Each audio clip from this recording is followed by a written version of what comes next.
Moving into a new apartment is supposed to be an exciting fresh start, but as I explored the dimly lit, dusty corners of my new place, excitement slowly turned to unease.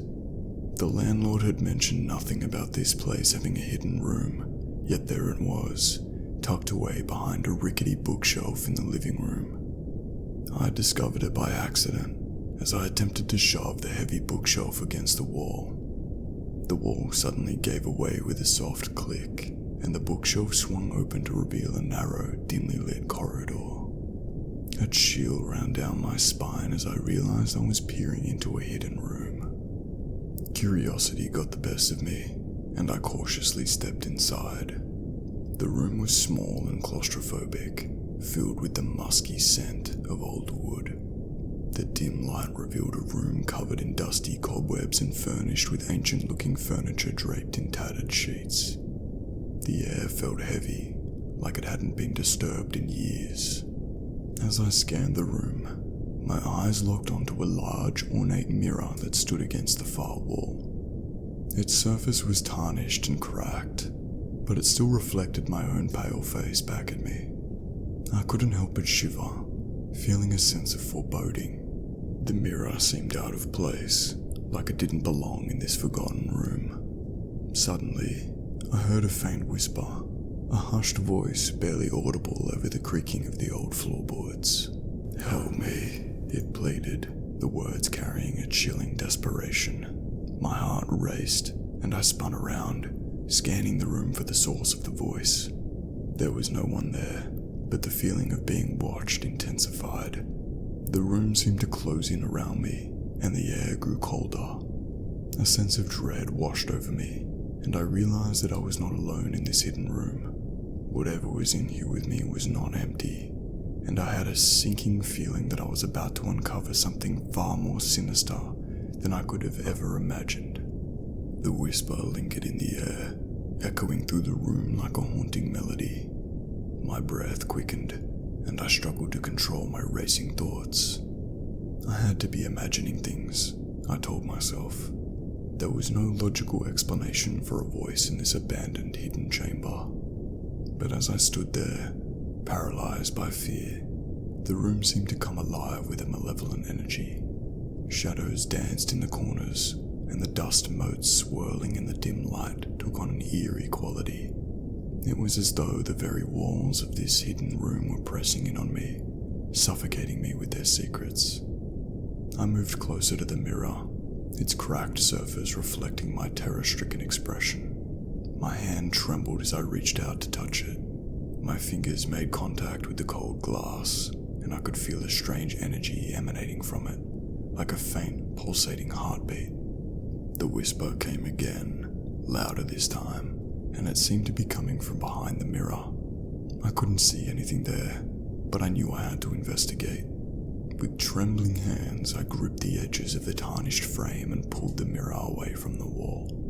What I saw made my blood run cold.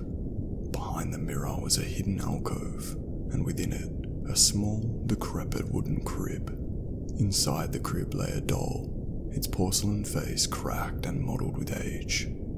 Its lifeless, glassy eyes stared up at me, unblinking and filled with a malevolent presence that sent shivers down my spine. The whisper grew more insistent, more urgent, and I could now make out words with chilling clarity. "Release me," it begged, as if the doll itself were speaking. My heart pounded in my chest as I stumbled back, dropping the mirror with a crash that shattered it into 1,000 pieces. The room seemed to tremble with rage, and the shadows coiled around me, closing in like a vice. I had uncovered something unspeakable in this hidden room, and I had a sinking feeling that it was not going to let me leave without a terrible price to pay. Panic coursed through my veins as I stumbled backward, my eyes locked on the shattered remains of the mirror. The room seemed to pulse with an otherworldly energy, and I could no longer deny the truth.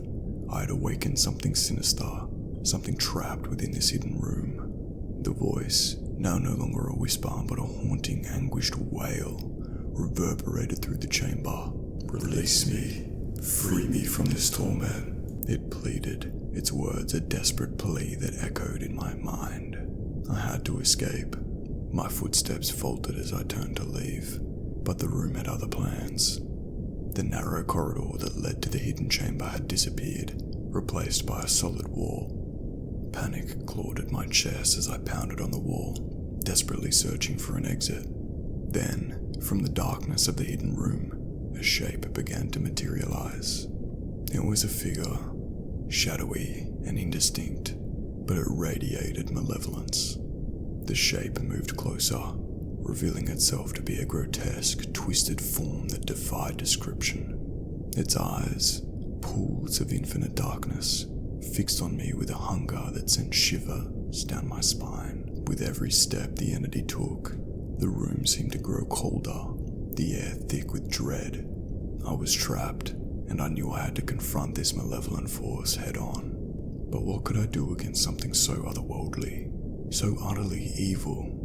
As the entity closed in, it reached down with clawed fingers, and I could feel its icy touch graze my skin. I recoiled in terror, but there was no escape. The room had become a prison, and I was at the mercy of this vengeful spirit. In a final, desperate act, I grabbed a nearby wooden chair and swung it at the entity. The chair passed through the shadowy figure, dispersing it for a moment. It let out an agonizing scream, a cacophony of wailing voices that filled the room. I seized the moment of reprieve and dashed towards the hidden crib, grabbing the cursed doll and throwing it with all my might at the mirror's shards on the floor. The doll shattered into pieces, and a blinding light erupted from the mirror, consuming the malevolent entity. The room trembled and groaned as if the very foundations of the building were rebelling against the evil that had taken root here. The entity's cries grew weaker and weaker until they had faded into nothingness. With the entity vanquished, the hidden room began to crumble, revealing the exit once more. I fled the chamber, leaving behind the shattered mirror and the horrors it had contained. But the memory of that hidden room, and the terror that had lurked within it, would haunt me forever. I'd learned the hard way that some secrets are better left undiscovered, and some places should never be explored.